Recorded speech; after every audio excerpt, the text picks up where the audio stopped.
नमस्कार, स्वागत आहे मित्रांनो आपल्या आमच्या यूट्यूब चॅनल महाजॉबमध्ये। मित्रांनो, आज एक नवीन भरतीबद्दलची माहिती। NPCIL मध्ये विविध पदांसाठी भरती होत आहे। भरपूर जागा आहेत मित्रांनो। त्याचबरोबर काय एज्युकेशन क्वालिफिकेशन तुम्हाला या पदांसाठी लागणार आहे, कशा प्रकारे भरती होणार आहे याबद्दल आज आपण संपूर्ण माहिती घेणार आहोत। महत्त्वाचं म्हणजे जर तुम्ही SC ST PWD किंवा फिमेल कॅन्डिडेट असाल आणि या पदांसाठी अप्लाय करणार असाल तर तुम्हाला कोणतीही फॉर्म फी त्यांनी लागू केलेला नाही। त्यामुळे नक्कीच तुमच्याकडे जे क्वालिफिकेशन असेल ते आपण बघणार आहोत, तर नक्कीच तुम्ही या पदांसाठी अप्लाय करू शकता। चला तर मग आजचा व्हिडिओ सुरू करूया। सुरू करण्यापूर्वी मित्रांनो, चॅनलवर नवीन असाल, अजूनही चॅनलला सबस्क्राइब केलं नसेल तर नक्की करा। महाजॉब या चॅनल मार्फत तुम्हाला जॉबचे सर्व नोटिफिकेशन या ठिकाणी मिळून जातील। तर बघा मित्रांनो, ही जी भरती होत आहे टोटल 200 जागांसाठी होतोय। 200 नंबर ऑफ वॅकन्सी आहेत, भरल्या जाणार आहेत। Discipline and category wise breakup बघा कसा आहे। Vacancies for the post of executive training 2019 साठी या पदांची मित्रांनो ही जाहिरात प्रसिद्ध झालेली आहे। त्यानुसार बघा कोणकोणते डिसिप्लिन आहेत। त्यामध्ये मेकॅनिकलच्या बघा टोटल 83 जागा आहेत।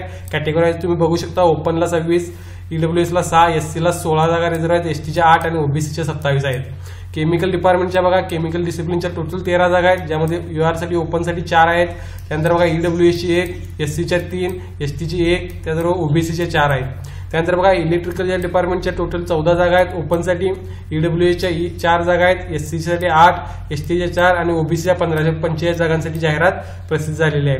इलेक्ट्रॉनिक्स साठी बघा मित्रांनो, इलेक्ट्रॉनिक्सच्या टोटल जागा आहेत 14, ज्यामध्ये UR ओपनच्या 4 जागा आहेत, EWS ची 1 जागा आहे, SC ची 3 जागा आहेत, ST च्या 1 जागा आहेत आणि OBC ची 5 जागांसाठी जाहिरात प्रसिद्ध झालेली आहे। इन्स्ट्रुमेंटेशनच्या बघा टोटल 5 जागा आहेत, ज्यामध्ये ओपन साठी 2, त्याचबरोबर SC ची 1 जागा रिझर्व आहे आणि OBC च्या 2 जागा रिझर्व आहेत। सिव्हिल बघा लास्टला सिव्हिल 40 जागा आहेत, त्यामध्ये टोटल 13 जागा ओपन साठी आहेत, 3 जागा EWS साठी आहेत, SC साठी 7 जागा रिझर्व आहेत, SC च्या 14 जागा रिझर्व आहेत आणि OBC च्या 13 जागा रिझर्व आहेत। अशा टोटल मित्रांनो 200 जागांसाठी ही भरती जाहिरात जी आहे ती प्रसिद्ध करण्यात आलेली आहे। त्यानंतर बघा मित्रांनो, शैक्षणिक पात्रता एज्युकेशन क्वालिफिकेशन काय पाहिजे तुम्हाला या पदांसाठी अप्लाय करण्यासाठी। 60 गुणांचं तुम्हाला संबंधित विषयात BE BTech किंवा BSc इंजिनिअरिंग सुद्धा चालेल किंवा MTech असाल तरी चालेल। BE BTech 60 गुणांचं किंवा BSc त्याचबरोबर MTech असाल तरी तुम्ही या पदासाठी अप्लाय करू शकता। त्याचबरोबर तुमच्याकडे गेट 2017 किंवा गेट 2018 किंवा गेट 2019चा व्हॅलिड स्कोर पाहिजे गेटचा, त्यानंतरच तुम्ही या पदांसाठी अप्लाय करू शकता। वयाची अट बघा 23 एप्रिल 2019 रोजी त्यांनी कन्सिडर केलेली आहे। त्यानुसार बघा 26 वर्षापर्यंत ही UR साठी आहे, ओपन साठी आहे, ओपन कॅन्डिडेटसाठी।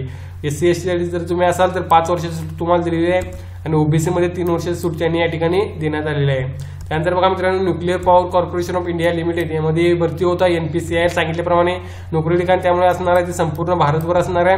फी बघा यासाठी जनरल OBC EWS साठी 500 रुपये फॉर्म फी आहे। त्याचबरोबर SC ST PWD किंवा DOD PKIA किंवा महिला कॅन्डिडेटसाठी कोणतीही फॉर्म फी नाही। DOD PKIA याचा अर्थ ज्यांचे जे कॅन्डिडेट अशा डिपेंडंट आहेत ज्यांच्यावर जे ऍक्शनमध्ये मरण पावलेले आहेत त्यांच्यासाठी सुद्धा मित्रांनो कोणती फॉर्म फी त्यांनी ठेवलेली नाही आहे। ऑनलाईन अर्ज करण्याची तारीख बघा 9 एप्रिल 2019 पासून सुरुवात झालेली आहे। 23 एप्रिल 2019 पर्यंत तुम्ही यासाठी अप्लाय करू शकता आणि अप्लाय करण्यासाठी तुम्हाला जायचं आहे http://npcilcareers.co.in या वेबसाईटवर। नक्कीच मित्रांनो चांगली संधी आहे, कारण असे कॅन्डिडेट खूप कमी आहेत ज्यांच्याकडे असे क्वालिफिकेशन आहे। त्यामुळे नक्कीच तुम्ही यासाठी अप्लाय करून चांगली संधी तुम्हाला मिळू शकते जॉब मिळवण्याची। याबद्दल काय डाऊट असतील नक्कीच कमेंट करून विचारा। तसंच अजूनही चॅनलला सबस्क्राईब केलं नसेल तर नक्की करा। धन्यवाद।